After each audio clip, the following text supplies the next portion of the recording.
हमारा एजेंडा सिर्फ और सिर्फ खुशहाल पाकिस्तान है। ये perception social media, digital media के जरिए बना दी गई कि स्वीपिंग इलेक्शन को रिग कर दिया गया है। अगर किसी के जहन में कोई चीज है कि हम दोबारा कोई 9th में टाइप चीज करेंगे तो उसका बंदोबस्त मैं बता रहा हूँ 4 गुना ज्यादा होगा। अगर राइटर्स होंगे जो राइट्स की तरफ जाएंगे उनको अकॉर्डिंग टू लॉ डील किया जाएगा। मैं इस बात का ऐलान करता हूँ कि पीटीआई वहाँ पर हिमायत याफ्ता आजाद कैंडिडेट जीता है और मैं इस सीट को अवेल नहीं करूंगा। मुश्तरका मुतफिका तौर पे वजीर आजम के उम्मीदवार का ऐलान किया जाएगा। धांधली आरओ और पुलिस अफसरान ने की। अस्सलाम वालेकुम नाजरीन, आप रूबरू प्रोग्राम देख रहे हैं और मैं हूं आपका मेज़बान शौकत पराचा।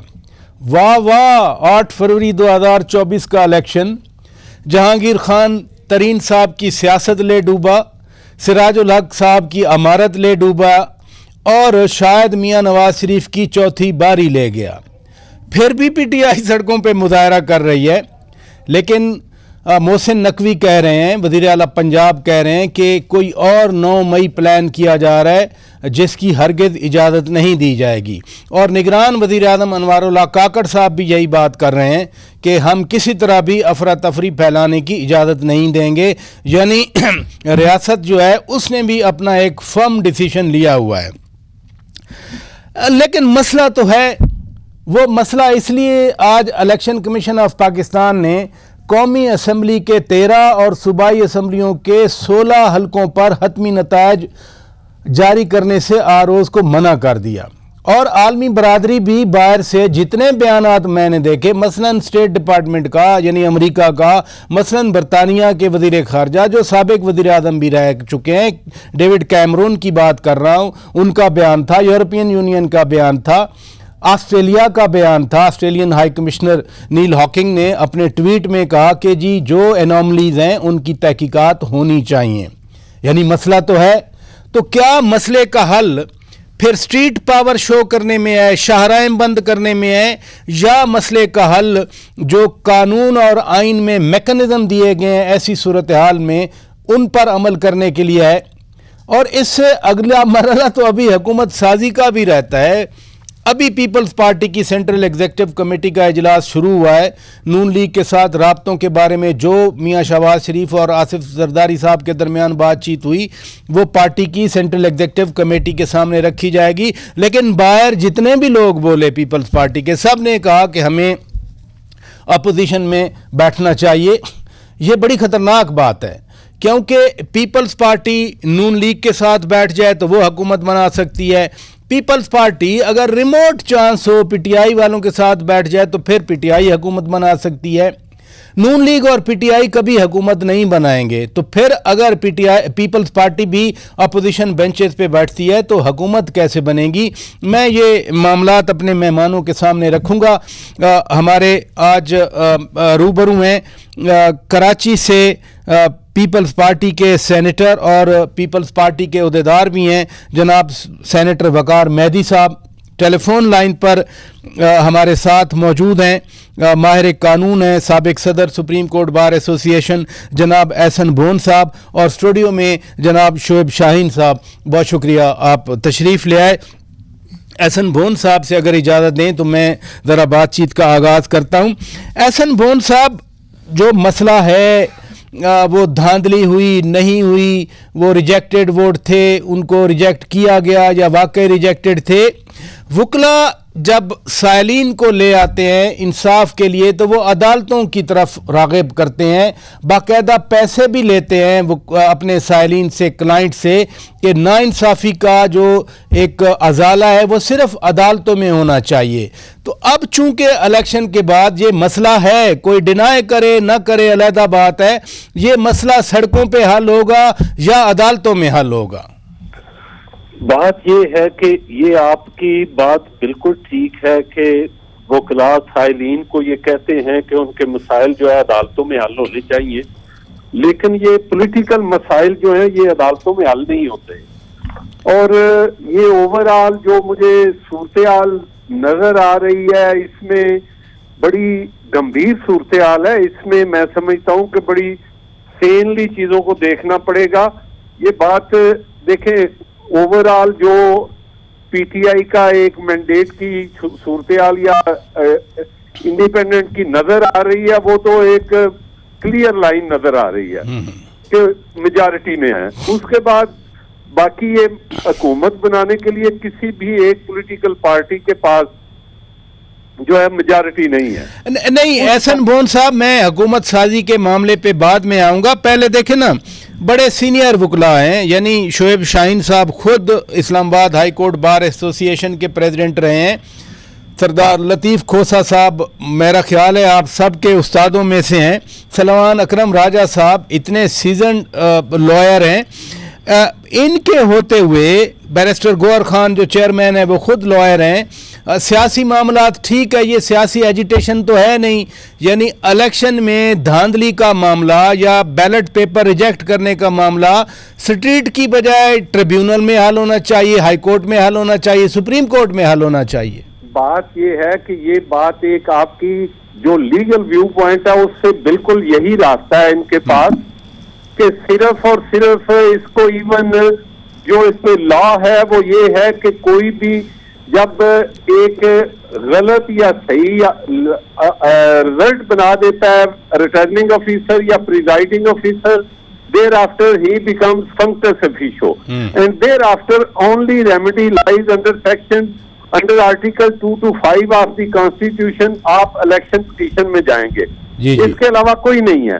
लेकिन ओवरऑल जिस लेवल पे सूरत हाल ये है कि जिस लेवल पे पीटीआई की अपना शिकायत है कि जितनी उनको कहते हैं कि जिस लेवल पे हमारी सीटों को पे रिजल्ट बदले गए हैं, ये मैं समझता हूँ कि ये आम इशू नहीं है, ये बहुत बड़ा इशू है और इस इशू को रिजॉल्व करने के लिए पीटीआई को ऑन बोर्ड करना पड़ेगा किसी भी हवाले से। ये नहीं हो सकता कि आप पीटीआई को ऑन बोर्ड ना करें और बाकी जमायतें जो हैं वो अपनी मर्जी से चलाएं। इसलिए मैं समझता हूँ इसलिए सलूशन यही है कि ये तमाम पॉलिटिकल पार्टीज मिलकर बैठ के इस पे फैसला करें, ना कि मुल्क पहले ही हमारी मुआशियात मुकम्मल नहीं है किसी ऐसी चीज के जो पिछले 2 साल में हुआ वो भी हमारे सामने। ये आपकी बड़ी अच्छी तजवीज है, सबको मिलकर बैठना चाहिए। इधर रुकिएगा, इधर रुकिएगा प्लीज, ये बड़ी अच्छी तजवीज है।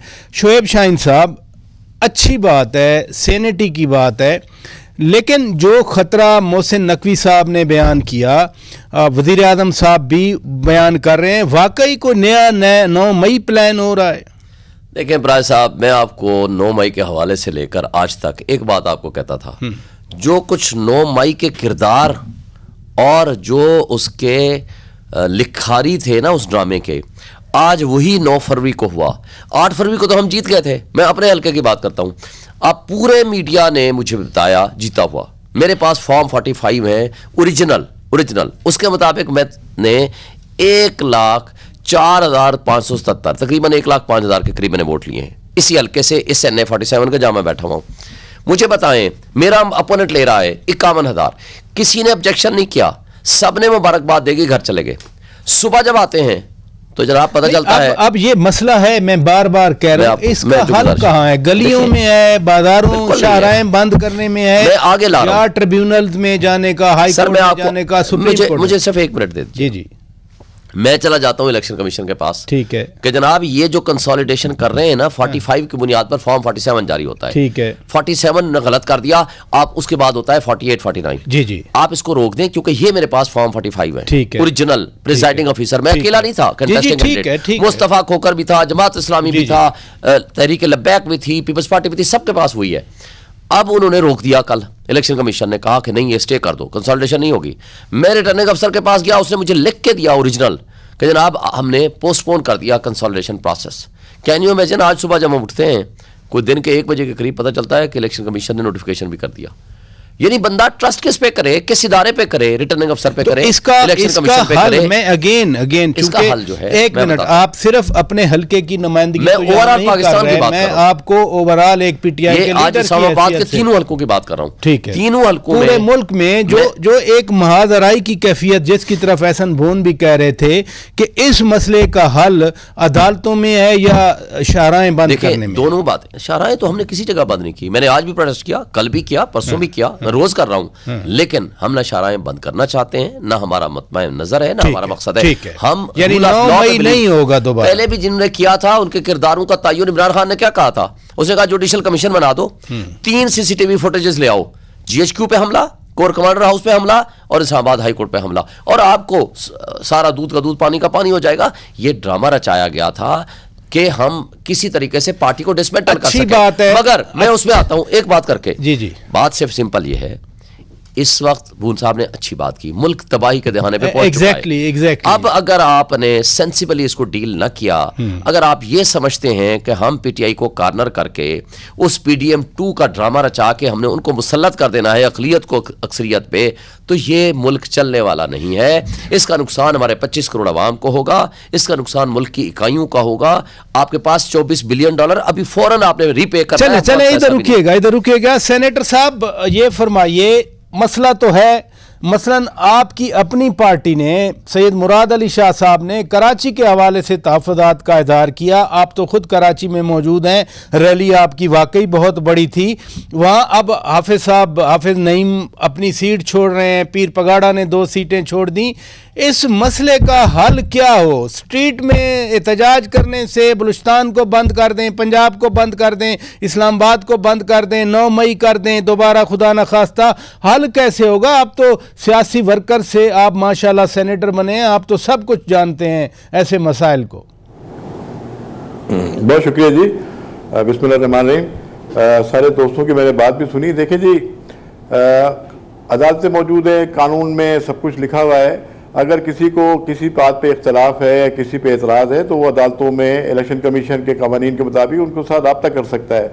देखिए, ज़ाती तो पीपल्स पार्टी के साथ भी कराची में हुई है, लेकिन हमने कानूनी कार्रवाई को बेहतर समझा, हमने अदालतों का रुख किया, हमने इलेक्शन कमीशन से जो है उस पर एतराज़ात दाखिल किए, उनको रिक्वेस्ट की, उनको दरख्वास्तें दी हैं, और हम समझते हैं कि इलेक्शन कमीशन जो है इसको देखेगा। जहां किसी के साथ भी ज़्यादती हो उसका अदाला किया जाएगा। अदालतों से भी हमें इंसाफ मिलने की तवक्को है। देखिए जी, जहां तक बात पीर साहब पगाड़ा की है, GD की है, जमात इस्लामी की है, तो आप तो खुद यहाँ मौजूद थे, कराची शहर आपने देखा। पाकिस्तान पीपुल्स पार्टी ने जो रैली निकाली थी वो उसने माजी के रिकॉर्ड ब्रेक किए थे। बाज़ TV एंकर ने तो कहा कि माजी में पीपुल्स पार्टी ने अपने ही रिकॉर्ड ब्रेक किया, जिस किस्म की रैली जो कि 14 घंटे तक कराची शहर में चली और रात गए तक लोग जो थे मुख्तलिफ जगहों पे। मैं खुद खड़ा रहा कंटेनर पे सारा दिन सेनेटर साहब, मैं खुद थक गया। जी, आप भी हमारे साथ मौजूद थे, आपने खुद अपनी आंखों से सारा मंजर देखा, सारा शहर देखा आपने। और ये नहीं कि हम अपने कोई लोकल एरियाज में गए, जहां हम शहर में जहां गुजरे, रसबेला से जहां गुजरे, डिस्ट्रिक्ट सेंट्रल से जहां से गुजरे, डिस्ट्रिक्ट ईस्ट में, हर जगह लोगों ने वालियाना बिलावल भुट्टो जरदारी साहब का इस्तकबाल किया था। तो जहां तक बात यह है कि इलेक्शन में शिकस्त या हार का मसला या जो भी मसला, मैं ये कहता हूं कि उनको कानून का रास्ता अख्तियार करना चाहिए, शाराएं बंद नहीं करना चाहिए, जो एहतजाज है वो पुरअमन होना चाहिए। लेकिन बाद जगह पे देखा गया कि तशद्दुद भी हुआ है। बाद इतलात के मुताबिक जो मैं सुन रहा हूँ, चीफ मिनिस्टर पंजाब की मैंने बात सुनी, प्राइम मिनिस्टर की बात सुनी, और अगर देखें 9 मई का वाक़या जो था बहुत ही अफसोसनाक था, काबिल मज़म्मत था। अब ये सिलसिला लोगों को होश के नाखून लेने चाहिए, उनको सबक सीखना चाहिए 9 मई के वाक़यात से कि स्टेट पे या रियासी इदारों पे इस तरह से हमले होंगे तो ये सियासत नहीं होगी, ये सियासत नहीं होगी, ये दहशतगर्दी होगी, और ये कोई अच्छा मैसेज हम नहीं देंगे नौजवानों को, लोगों को। हमें अफवाम और तफहीम की जरूरत है। पाकिस्तान इस वक्त बहुत मुश्किल हालात से गुजर रहा है। अच्छी बात आपने की सेनेटर साहब, अच्छी बात की कि पाकिस्तान मुतहम्मिल नहीं हो सकता और सब अफवाम और तफहीम से काम होना चाहिए। लेकिन साथ साथ नादरीन, ये बात ज़रूर है, मैं बार बार कह रहा हूँ, मसला है और मसले का हल भी निकलना चाहिए। जो मुतासरा फरीक होता है उसको हक हासिल होता है, वो अपनी आवाज़ बुलंद करे, लेकिन मुतासरा फरीक भी तहम्मुल से काम ले। ब्रेक के बाद जब वापस आएंगे तो हम अपनी गुफ्तगू को आगे बढ़ाएंगे। Stay with us. Welcome back Nadreen, आप रूबरू प्रोग्राम देख रहे हैं। एहसन भोन साहब, एक डिस्प्यूट रेजोल्यूशन है, मसलन 24 हल्के ऐसे हैं जहां पर जो रिजेक्टेड वोट्स हैं उनकी तादाद ज़्यादा है, जो डिफरेंस था हार और जीत के दरमियान और उसमें वैसे 24 में से 4 ऐसे हलके भी हैं जो मुस्लिम लीग नून के हैं। अली गौहर खान बलोच आपके साथ वाले डिस्ट्रिक्ट में हैं, थोड़ा अगले डिस्ट्रिक्ट में, उनका हाल भी ये था। तो क्या इन ऑडिट करके इन वोटों का जो रिजेक्टेड ज़्यादा थे और हार जीत का फ़र्क कम था, मसला हल हो सकता है? 45, 49, 48 अपनी जगह पे, 47 तो रिवर्स हो सकता है अगर कुछ एनॉमलीज हैं तो। मैं समझता हूं कि this is not the solution. वो इसलिए नहीं हो सकता कि जो रिजेक्टेड होंगे वो जिन दोस्तों की ये शिकायत है कि ये वोट उनसे ज्यादा लिहाजा वो किए जाएं, तो वो अगर डबल स्टैंपिंग भी हुई हो या अदरवाइज रिजेक्ट हो तो फिर भी मसला तो वहीं पे खड़ा रहेगा। तो उन हलकों पे दोबारा इलेक्शन करवाया जाए? नहीं, वो कानूनी तौर पे हो नहीं सकता। अच्छा। अब ये मैं आपको इसलिए बात करने लगा हूँ कि हम बहैसियत वकील शुएब शाहीन साहब की शिकायत अपनी जगह जायज है, उनका मतलब स्टांस अपनी जगह पे जायज है, लेकिन जब हम लॉ की बात करते हैं, बात यह है कि हमने माजी में देखा 2018 में भी यही हुआ, उसमें इस लेवल पे नहीं थी और पीपल्स पार्टी ने उस वक्त अंडर प्रोटेस्ट और बाकी जमातों ने अंडर प्रोटेस्ट वो इलेक्शन कबूल किया। अब बात यह है कि इससे पहला इलेक्शन जो था उसमें भी 2013 में भी जब पीएमएलएन को अक्सरियत दी गई और वो 5 साल के लिए उसमें पीपल्स पार्टी का बड़ा ये था कि ये हमारे आरोज का इलेक्शन कहा गया था ना, आरोज का इलेक्शन किया गया। अब अनफॉर्चुनेटली या फॉर्चुनेटली इसमें कम से कम तीसरा इलेक्शन है। 2008 के इलेक्शन पे ये नहीं एलिगेशन लगा, 2008 के इलेक्शन पे ये एलिगेशन नहीं लगा, ये तीसरा इलेक्शन है 2018 का इलेक्शन, और ये इलेक्शन बहुत ज्यादा डिस्प्यूटेड रहे। अब बात यह है कि पीएमएलएन का एक अपना स्टांस है, पीएलएम जो समझती है कि इस वक्त उनको जिस तरह पीटीआई समझती है हमारी सीटें निकाल के पीएमएलएन को दे दी गई हैं, जो रोज हम टीवी में अखबार में पढ़ते हैं। अब बात यह है कि इसका अल्टीमेट सलूशन ये है, या तो ये मिल बैठ के कोई ऐसा रेजोल्यूशन और ये करें कि ये इलेक्शन के हवाले से तमाम पॉलिटिकल पार्टी, और मैं समझता हूं कि आज तक कंसिस्टेंटली सिर्फ एक पार्टी का व्यू पॉइंट ये रहा है, वो पाकिस्तान पीपल्स पार्टी है। उनकी शिकायत रही है कि हमारी सीटें कभी एमक्यूएम को दे दी गई हैं, कभी पीएमएलएन को दे दी गई हैं, या किसी और जमात, कभी पीटीआई को दे दी गई हैं। लेकिन ये जमातें जो हैं, ये पीएमएलएन और पीटीआई, ये दोनों ही एस्टेब्लिशमेंट की बेनिफिशरी रही हैं। एस्टेब्लिशमेंट ने अच्छा, वैसे बोन साहब एक बात है कि इनको तो सीटें दे दी गई, पीपल्स पार्टी के बंदे दे दिए गए। तो रुकिएगा प्लीज, आपने एक अहम बात की रेजोल्यूशन वाली। जो तहकीकात आप कहते हों कैसे होंगी और फिर आप उनको मान जाएंगे, क्योंकि इन्हीं अदालतों ने, इन्हीं इदारों ने तहकीकात करनी है। देखिए सिंपल बात है, हाँ, जिस दिन फॉर्म 45 जारी होता है, duly signed by the presiding officer, ठीक है, एक कैंडिडेट तो होता नहीं है, ठीक है, सबको दिया जाता है, जी सबको, और विदाउट ऑब्जेक्शन। किसी ने उस वक्त ऑब्जेक्शन प्रिजाइडिंग अफसर के पास नहीं किया, क्योंकि जो पोलिंग एजेंट बैठा है ना, मैं आप बैठे हैं, सारा दिन हमने ये कार्रवाई की, हमारे सामने गिनती हुई, हमने साइन करके दे दिए। उसके बाद किए जाने वाले सारे ड्रामे रात 10 बजे 11 बजे तक जो रिजल्ट आया, मैं सिर्फ आपसे सोल्यूशन जानना चाह रहा हूं कि 45 फार्म सबको मिल गया, 45 फार्म तक आपको कोई एतराज़ नहीं, यानी जो प्रिजाइडिंग ऑफिसर ने दिया, तो 45 फार्म हर हल्के में 200, 350, 340, 360 होंगे ना पोलिंग स्टेशन। सो हर हल्के में अगर 350 फार्म दोबारा गिन लिए जाएं तो बस खत्म। यही तो हम कह रहे हैं, इतना सादा मसला है। लेकिन जो सादगी नहीं चाहते, जिन्होंने ये डकैती रात की तारीकी में डाका जनी की है, मुझे बताएं वो चाहेंगे ये कराएं? सर एक मिनट नादरीन, यानी इतना सादा हल है इस मसले का कि हर हल्के में, सूबाई असेंबली के हल्के में कोई 45 फार्म, यानी एक कागज़ होता है जिसका नाम 45 है। सूबाई असेंबली के हर हल्के में ये 150 कागज़ होंगे। ये मेरे पास 10 कागज़ पड़े हैं, मैं अभी उंगलियों पे गिन लेता हूँ, यानी 1 मिनट में तो 350 कागज़ होंगे। 45 फार्म एक कागज़ है इस तरह का, 350 कागज़ होंगे। इसमें सेनेटर वकार मेहदी साहब, अगर इतना ही सादा सोल्यूशन है तो ये इसको हल क्यों नहीं कर लिया जाता इस तरीके से?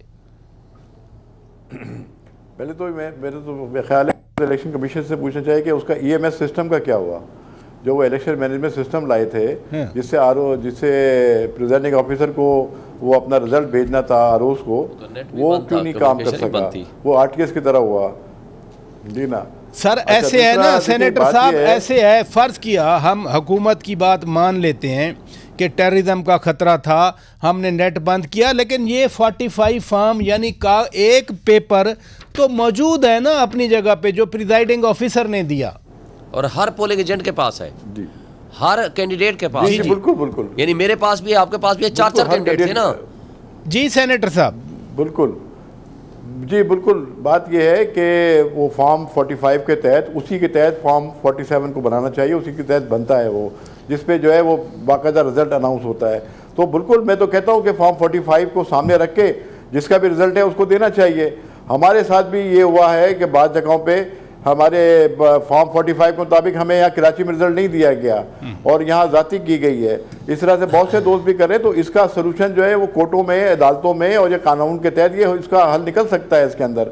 और ये बहुत ही तशवीश की बात है कि फॉर्म 45 के तहत ही जो है वो रिजल्ट नहीं बनाया जाता। यानी फॉर्म 45 के मुताबिक मैं एक मिसाल देता हूं। जी प्लीज। 1,05,000 वोट लेने वाला बंदा बाहर बैठा है, सारे कैंडिडेट्स को वही मिला और 51,000 वाला नोटिफाई हो गया। ये है ड्रामा हमारे फिर कैसे हो गया? तो ऐसे ही हो गया ना। नहीं कैसे हो गया? अगर 47 जब बनाया, एक मिनट, एक फुटेज आई उधर से आप पूरे सियालकोट से 71 से, वो ट्वीट पे आई हुई है।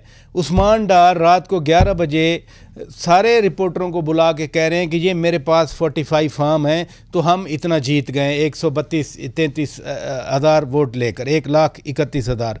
लेकिन 11 बजे तक तो सारे 45 फॉर्म आ नहीं सकते ना। चले आप 90% आ गए, तो मेरे पास आ गए थे रात 1 बजे 2 बजे तक 90% फॉर्म आ गए थे। एक मिनट, नहीं 12 बजे से पहले आ गए। अच्छा मैक्सिमम 12 बजे से पहले 12 बजे भी आ गए, यानी वो इस्लामाबाद है, एक पूरा गाँव है, दूर है, मतलब आ गए ना। आ गए, लेकिन 11 बजे तक इतने बड़े हल्के में आ नहीं सकते। 100% नहीं आए होंगे ना। अगर 90% आ गए तो रिजल्ट तो आपको सामने आ गया। आपने एक कंसोलिडेटेड उन्होंने फिगर दे दिया ना, 1,32,000। मैं कराची में ट्रांसमिशन कर रहा था, मैं खुद हैरान आ गए हूँ। देखिए अगर आपका हल्का ऐसा है, मैं एक बात बताऊं, ये सारा रिजल्ट 8 बजे तक कंपाइल हो जाता है। रिपोर्टर दूसरे दिन उनसे पूछ रहे थे, मुझे ब्रेक लेना है नादरीन, ब्रेक के बाद जब वापस आएंगे सेनेटर वकार मेहदी साहब की पार्टी की CEC का इजलास इस वक्त जारी है। सेनेटर वकार मेहदी साहब से ब्रेक के बाद मेरा सवाल होगा। 2-3 प्रपोजल चल रही हैं कि जी वो पार्ट्स में हुकूमत बना ली जाए, यानी 3 साल नून लीग या 2 साल पीपल्स पार्टी या 2.5 साल नून लीग, 2.5 साल पीपल्स पार्टी। लेकिन अभी CEC के इजलास से पहले जो लीडर्स पीपल्स पार्टी के बोले वो आलमोस्ट सारे यही कह रहे थे कि हमें नहीं, हुकूमत में नहीं आना चाहिए, हमें अपोजिशन में बैठना चाहिए। तो फिर हुकूमत कौन बनाएगा? ना PTI के पास पूरे नंबर दें, ना नून लीग के पास पूरे नंबर दें। ब्रेक के बाद सेनेटर साहब से मेरा ये सवाल होगा। मिलते हैं नाज़रीन छोटे से वक्फे के बाद। वेलकम बैक नादरीन, आप रूबरू प्रोग्राम देख रहे हैं और मुल्क की ताज़ा तरीन सूरत हाल पर हम बात कर रहे हैं। सेनेटर वकार मेहदी साहब, पहले तो ये बताइए, आप तो पार्टी लीडरशिप के बड़े करीबी हैं, पार्टी ओहदेदार भी हैं, वाकई नून लीग के साथ शिराकत इक़्तिदार का यही फार्मूला है कि 2.5 साल वो और 2.5 साल आप कर लें? देखिए जी, इलेक्शन के बाद सियासी जमातों में राब्ते होते हैं और नून लीग की लीडरशिप ने पीपल्स पार्टी की लीडरशिप से जरदारी साहब से, चेयरमैन बिलावल भुट्टो जरदारी साहब से रब्ता किया था और उन्होंने मुलाकात की ख्वाहिश जाहिर की थी और वो मुलाकात भी हुई है। और मुलाकात में सियासी गुफ्तगू भी होती है, इलेक्शन के बाद के सिनेरियो भी डिस्कस हुआ है। तो अभी जो इस किस्म की क्या सराहियाँ हैं कि 2 साल, 2.5 साल, 3 साल, ऐसा कुछ हमारे तो इल्म में नहीं है, ना कोई ऐसा ऑफिशियल बयान किया गया है। अच्छा। लेकिन मुल्क व कौम के मफाद में जो भी होगा पाकिस्तान पीपल्स पार्टी उसमें पहल करेगी, क्योंकि हमें मुल्क को बुरानों से निकालना है, मुल्क को दरपेश जो मसाइल हैं उसका सामना है उसको निकालना है। तो हम तो हमेशा अफ़ाम व तफ़हीम की बात करते हैं।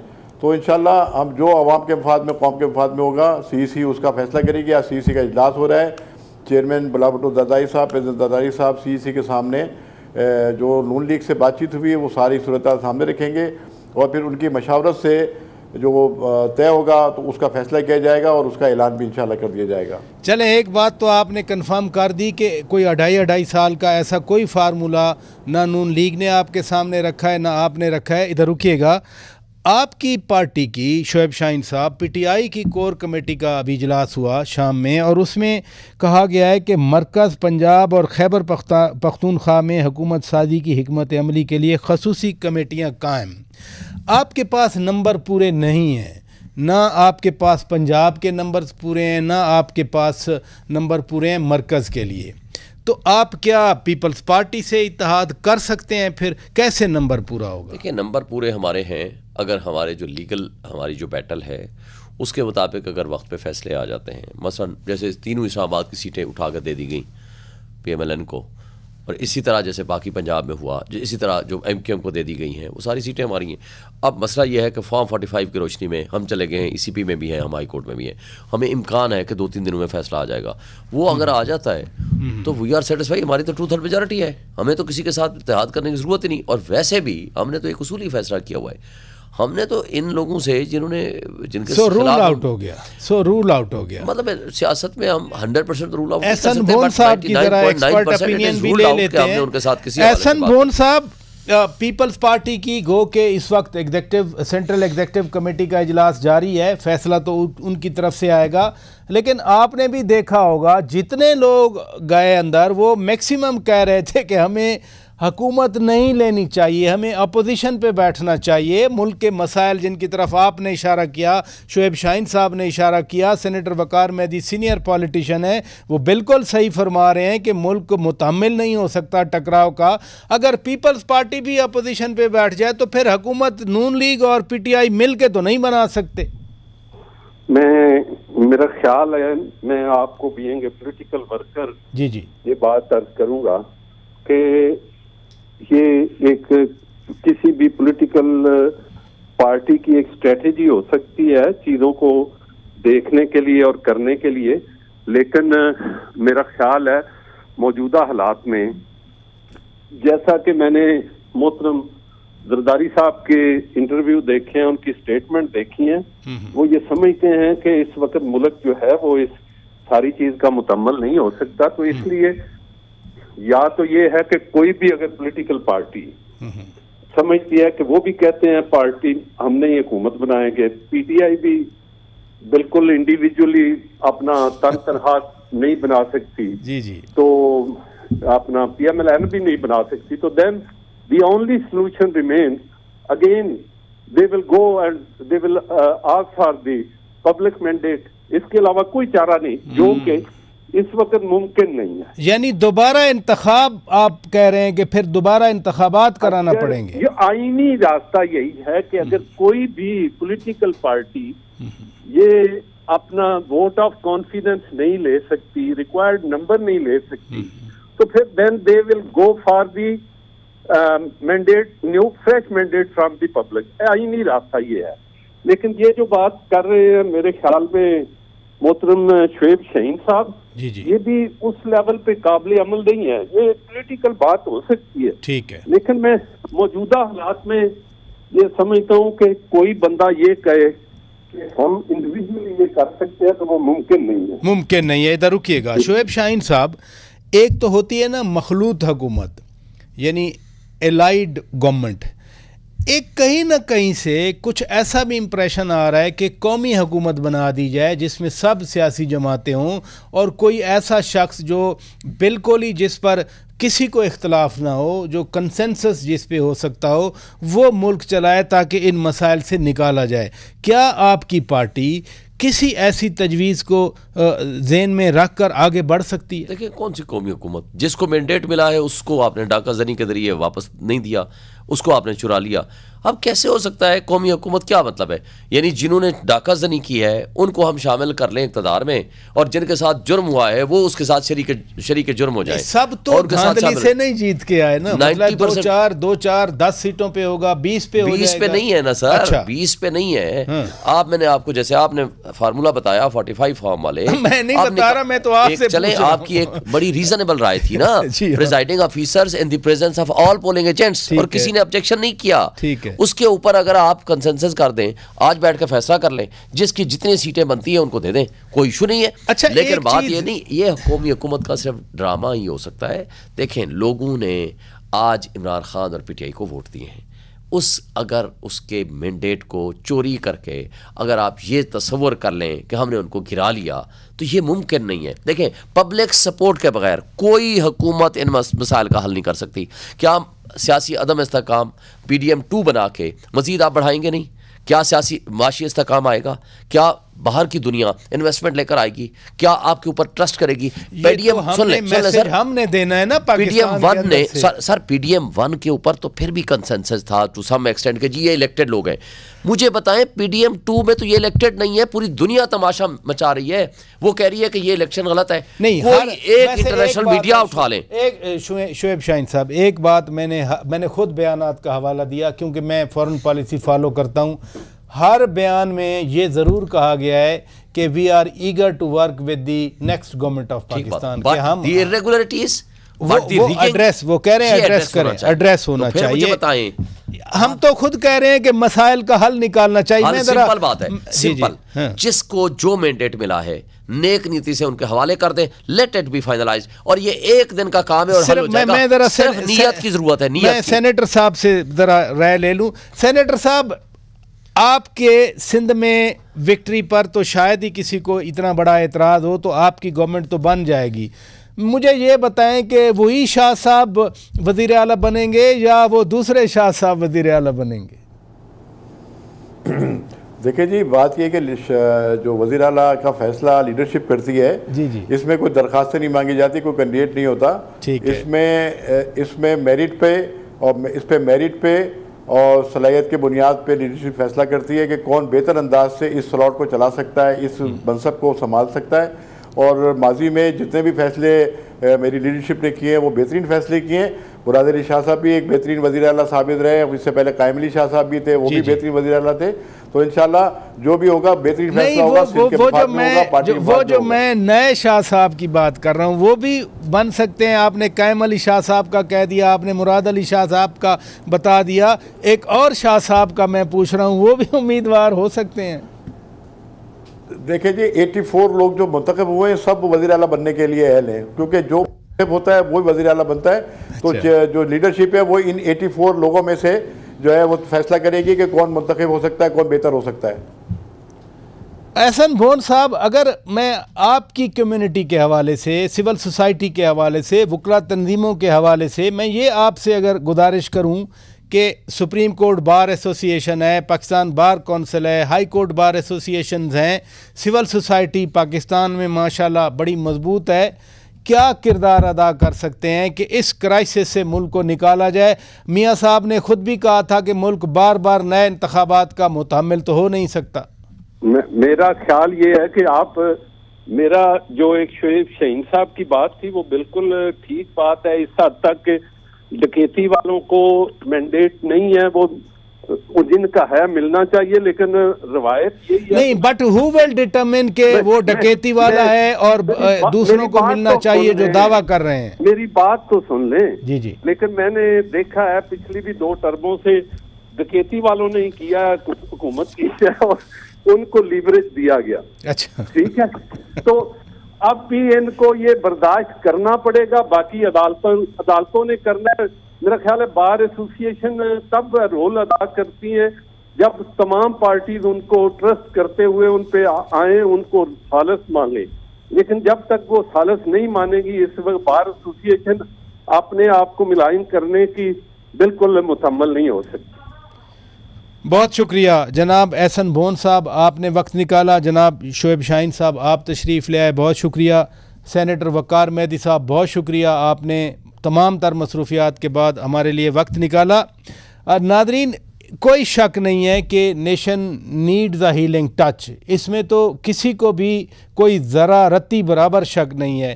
लेकिन इसका क्या हल निकाला जाए? एक तो वो रास्ता है जो पाकिस्तान के कवानीन, पाकिस्तान की रूल्स, पाकिस्तान के आइन में दर्ज है।